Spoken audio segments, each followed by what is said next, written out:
ईशवो यासुधानानां देवा वनस्पतिं देवाः वटे शुशेरदेशेभ्यः सर्पेभ्यो नमः।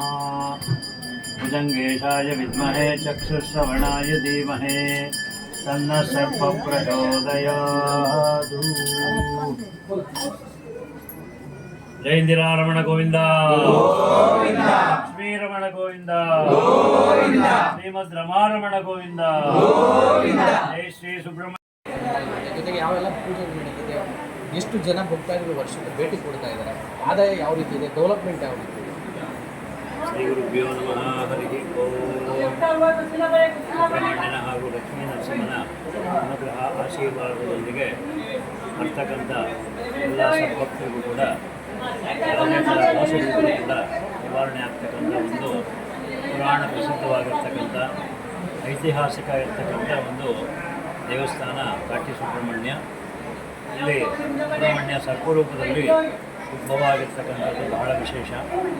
ಹಾಗಾಗಿ ಬರ್ತಕ್ಕಂಥ ಭಕ್ತರಿಗೆ ರಾಹುಕೇತು ದೋಷ ಏನಾದರೂ ಇದ್ದರೆ ಅದು ಸರ್ಪದ ಮೂಲಕ ನಿವಾರಣೆ ಆಗ್ತಕ್ಕಂಥ, ಮೋಕ್ಷ ಕೊಡ್ತಕ್ಕಂಥ ಒಂದು ಕ್ಷೇತ್ರ ಇದು.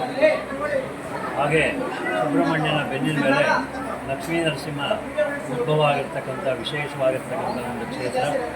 ಬರ್ತಕ್ಕಂಥ ಭಕ್ತಾದಿಗಳಿಗೆ ಕುಜದೋಷ ಏನಾದರೂ ಇದ್ದರೂ ಕೂಡ ವಿಶೇಷವಾಗಿ ಹೆಣ್ಣು ಮಕ್ಕಳಿಗೆ, ಮದುವೆ ಆಗ್ತಿರ್ತಕ್ಕಂಥ ಹೆಣ್ಣು ಮಕ್ಕಳಿಗೆ ವರ ಕೊಡ್ತಕ್ಕಂಥ, ಮೋಕ್ಷ ಕೊಡ್ತಕ್ಕಂಥ ಒಂದು ದಿವ್ಯವಾಗಿರ್ತಕ್ಕಂಥ ಒಂದು ಕ್ಷೇತ್ರ ಆಗಿದೆ. ಅತ್ಯಧಿಕವಾಗಿ ಬರ್ತಕ್ಕಂಥ ಭಕ್ತಾದಿಗಳೆಲ್ಲ ಕೂಡ ಪ್ರತಿನಿತ್ಯ ಹೆಚ್ಚಿಗೆ ಆಗ್ತಾ ಇದ್ದಾರೆ, ಹೊರತು ಕಡಿಮೆ ಆಗ್ತಾ ಇಲ್ಲ. ಭಾಳಷ್ಟು ವಿಶೇಷವಾಗಿ ಭಕ್ತರ ಜನ ಜಾಸ್ತಿ ಆಗ್ತಾ ಇದೆ. ಅದರಲ್ಲೂ ಈ ಶ್ರಾವಣ ಮತ್ತು ಕಾರ್ತಿಕ ಮಾಸ ಹಾಗೂ ಕೃಷಿ ಮಾಸದಲ್ಲಿ ಜಾತ್ರಾ ಮಹೋತ್ಸವ ಇರೋದ್ರಿಂದ ಆವಾಗೂ ಕೂಡ ಲಕ್ಷಾಂತರ ಜನ ಭಕ್ತರು ಬಂದು ದರ್ಶನ ಮಾಡಿ ಅವರವರ ಮನೋಕಾಮನೆಗಳೆಲ್ಲ ನಿವಾರಣೆ ಮಾಡಿಕೊಂಡು ಪ್ರಸಾದ ತಗೊಂಡು ಹೋಗ್ತಕ್ಕಂಥ ಒಂದು ಕ್ಷೇತ್ರ ಆಗಿದೆ. ಈಗಾಗಲೇ ತಾವೆಲ್ಲ ಕೇಳಿದಿರುವಂಥ ವಿಚಾರ ಏನಪ್ಪ ಅಂದರೆ, ಅಯೋಧ್ಯ ಕ್ಷೇತ್ರದಲ್ಲಿ ಹುಂಡಿ ಕಳುವಾಗಿರ್ತಕ್ಕಂಥ ವಿಚಾರ ಎಲ್ಲರಿಗೂ ಜಗತ್ತಿಗೆ ಗೊತ್ತಾಗಿದೆ. ಆ ರೀತಿಯಾಗಿ ನಮ್ಮ ಒಂದು ಈ ಘಾಟಿ ಸುಬ್ರಹ್ಮಣ್ಯದಲ್ಲಿ CCTV ಹಾಗೂ ಸುರಕ್ಷಿತವಾಗಿ ಸುತ್ತಲೂ ಕಾಂಪೌಂಡು ಮತ್ತು ವಿಶೇಷವಾಗಿರ್ತಕ್ಕಂಥ ರಕ್ಷಣಾ ಸಿಬ್ಬಂದಿ ಹೀಗೆಲ್ಲ ಇರೋದರಿಂದ ಅಲ್ಲಿ ಆಗ್ತಕ್ಕಂಥ ಅಹಿತಕರವಾದ ಘಟನೆಗಳು ಇಲ್ಲಿ ಯಾವುದೇ ಥರದಲ್ಲೂ ಕೂಡ ನಮ್ಮ ಕರ್ನಾಟಕ ರಾಜ್ಯದಲ್ಲಿ ಏನೂ ಆಗೋದಕ್ಕೆ ಅವಕಾಶವೇ ಇಲ್ಲ ಇಲ್ಲಿ. ಹಾಗಾಗಿ ವಿಶೇಷವಾಗಿ ಇಲ್ಲಿ ರಕ್ಷಣಾ ವ್ಯವಸ್ಥೆ ಕೂಡ ಭಾಳ ವಿಶೇಷವಾಗಿ ನಮ್ಮ ಮುಜರಾಯಿ ಇಲಾಖೆಯಿಂದ ಮಾಡಿದ್ದಾರೆ. ಭಗವಂತನ ಆಶೀರ್ವಾದ ಅನುಗ್ರಹದಿಂದ ಯಾವುದೇ ಥರ ಅಹಿತಕರವಾದ ಘಟನೆ ನಡೀಬಾರ್ದು ಅಂತ ಹೇಳಿ ನಾವು ಕೂಡ ಎಲ್ಲ ಕಣ್ಗಾವಲಾಗಿ CCTVಗಳನ್ನೆಲ್ಲ ಅಳವಡಿಕೆ ಮಾಡಿ ವಿಶೇಷವಾಗಿರ್ತಕ್ಕಂಥ ರಕ್ಷಣೆಯನ್ನು ಇಲ್ಲಿ ಒದಗಿಸಿದ್ದೀವಿ.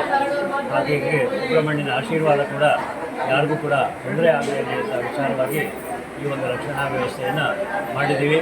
ಇನ್ನೂ ಅನೇಕ ಸದ್ಭಕ್ತರು ಕೂಡ ಈ ಕ್ಷೇತ್ರಕ್ಕೆ ಬಂದು ಅವನ ಆಶೀರ್ವಾದವನ್ನು ಪಡ್ಕೊಂಡು ಇನ್ನೂ ಹೆಚ್ಚಿಗೆ ಅವರ ಮದುವೆ ಆಗಲಿ, ಸಂತಾನ ಆಗಲಿ, ಮೈ ಮೇಲೆ ಮಚ್ಚೆ ಆಗಲಿ, ಗುಳ್ಳೆ ಆಗಲಿ, ಕುಷ್ಠರೋಗಾದಿಗಳಾಗಲಿ, ಯಾವುದೇ ಥರ ಒಂದು ರೋಗ ರುಜುನಾದಿಗಳೆಲ್ಲ ನಿವಾರಣೆ ಆಗ್ತಕ್ಕಂಥ, ಮೋಕ್ಷ ಕೊಡ್ತಕ್ಕಂಥ ಒಂದು ಕ್ಷೇತ್ರ ಆಗಿದೆ.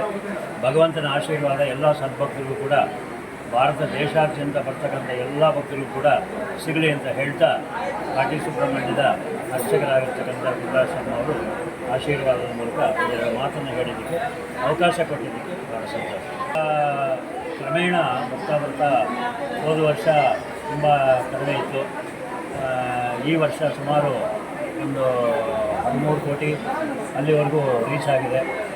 ನಮ್ಮ ಮುಜರಾಯಿ ಇಲಾಖೆಯಿಂದ ಕಾರ್ಯನಿರ್ವಾಹಕ ಅಧಿಕಾರಿಗಳು ಹಾಗೂ ಸೆಕ್ರೆಟರಿಯವರು ದಿನೇಶ್ ಅಂತ ಬಂದಮೇಲೆ ಇಲ್ಲಿ ಪ್ರಾಧಿಕಾರ ಆಯಿತು. ಪ್ರಾಧಿಕಾರ ಆದಮೇಲೆ ಅನೇಕ ವ್ಯವಸ್ಥೆಗಳನ್ನು ಇಲ್ಲಿ ಭಕ್ತಾದಿಗಳಿಗೆ ಸೌಲಭ್ಯಗಳನ್ನು ಕೊಟ್ಟಿರೋದ್ರಿಂದ ಭಕ್ತರು ಜಾಸ್ತಿಯಾಗಿ ಇಲ್ಲಿನ ಒಂದು ಅಧಿಕ ಸಂಖ್ಯೆಯಲ್ಲಿ, ಅಂದರೆ ಒಂದು 20 ಕೋಟಿ ಆಗುವ ನಿರೀಕ್ಷೆ ಕೂಡ ನಮಗಿದೆ.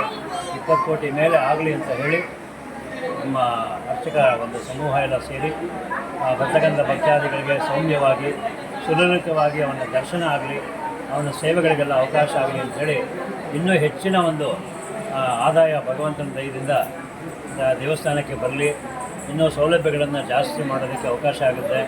ಪ್ರತಿನಿತ್ಯ ಸಾವಿರಾರು ಭಕ್ತರು ಕೂಡ ಇಲ್ಲಿ ಬಂದು ಸ್ವಾಮಿ ಪ್ರಸಾದವನ್ನು ಊಟದ ಮೂಲಕ ಮಾಡ್ಕೊಂಡು ಹೋಗ್ತಾ ಇದ್ದಾರೆ. ವಿಶೇಷವಾದ ದರ್ಶನ ಪಡ್ಕೊಳ್ತಾ ಇದ್ದಾರೆ. ಅವರವರ ಕರ್ಮಾನುಸಾರ ಏನಿದೆ, ಮದುವೆಗಾಗಲಿ, ಸಂತಾನಕ್ಕಾಗಲಿ ರೋಗ ರುಜಿನಾದಿಗಳಿಗಾಗಲಿ ಅವರವ್ರ ಭಕ್ತಿಯಿಂದ ಪ್ರಾರ್ಥನೆ ಮಾಡಿಕೊಂಡಾಗ ವಿಶೇಷವಾದ ಆಶೀರ್ವಾದವನ್ನು ಎಲ್ಲ ಭಕ್ತರು ಪಡ್ಕೊಳ್ತಾ ಇದ್ದಾರೆ. ಹೀಗೆ ಇನ್ನು ಮುಂದೆ ಕೂಡ ಭಕ್ತಗಂಧ ಭಕ್ತಾದಿಗಳಿಗೆಲ್ಲನೂ ಅನುಕೂಲ ಆಗಲಿ ಅಂತ ಹೇಳ್ತಾ ಒಂದೆರಡು ಮಾತನ್ನು ನಾನು ಮುಗಿಸ್ತಾ ಇದ್ದೀನಿ.